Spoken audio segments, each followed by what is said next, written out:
that we are dealing with the darkness again.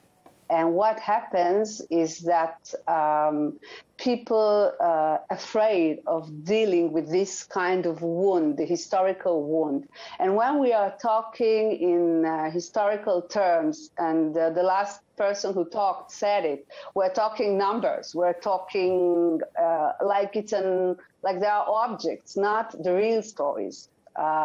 We are dealing with the problem of kind of an ignorance. And basically, when we are talking about our consciousness, educating people to deal with this situation of wanting to know more about Holocaust, we have to take it step by step. It's a long journey, and we have to educate teachers, and we have to teach students, like I'm doing here in Israel for more than 25 years. And we are dealing with the consciousness of darkness versus light. And the light part is to start doing the work of teaching the good parts of this story. All the people that help, all the situations where people help other people, and all kinds of special stories which evoke in a person the wanting to know. Yeah, she'll have. How easy? Sorry to interrupt, but how easy will it be to do that? Because obviously we heard that gentleman there say, "Look, we're taught facts and figures in the classroom, but we don't really have a bigger discussion." I mean, how do you encourage that to become part of a curriculum? By literature, by Holocaust literature. That's what I'm teaching, and I'm advising doing this kind of programs around the world, because when you deal with a real story, not numbers, not facts, first of all, the facts are coming later on. And when I'm taking students to Auschwitz each year from 2012 till now, and we're dealing with the places, we have to know the stories before the numbers, because the psychological part of us inside averse it. We reject the fact. Do you feel there's a reluctance in schools, though, she'll have to actually do this? I mean, it's not in schools.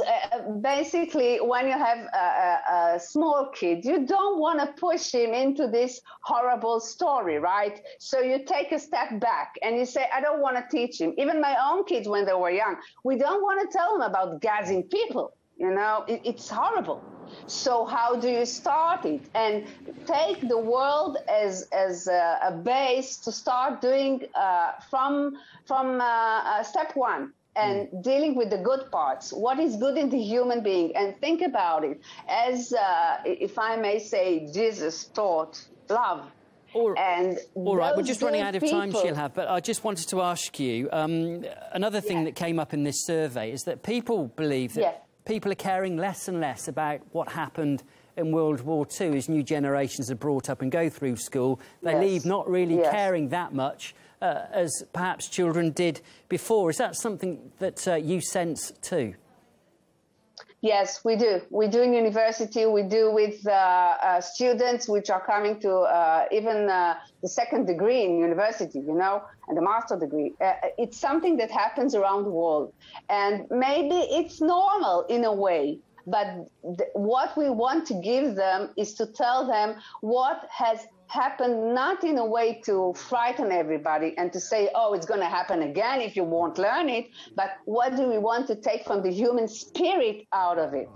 There was darkness, but there was the fine parts of the human spirit, which made such a step toward people who were in danger, who were in situations which are unbelievable. And I think that in Scotland, in other parts of Great Britain, people would like to know about it and then go into the numbers and what really happened. Because what really happened, these people did to other people. It's what humans do to other humans. So we can change it a bit, but people have to want to learn.